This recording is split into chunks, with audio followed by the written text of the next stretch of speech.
Сборка восход. Основание целое. Все нормально. Сайлентблоки на месте. Втулки на месте.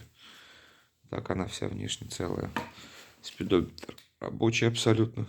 Пробег на нем. Все крутится. Все, сейчас проверил.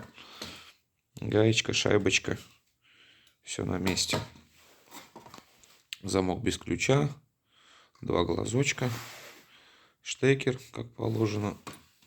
Полностью все на месте.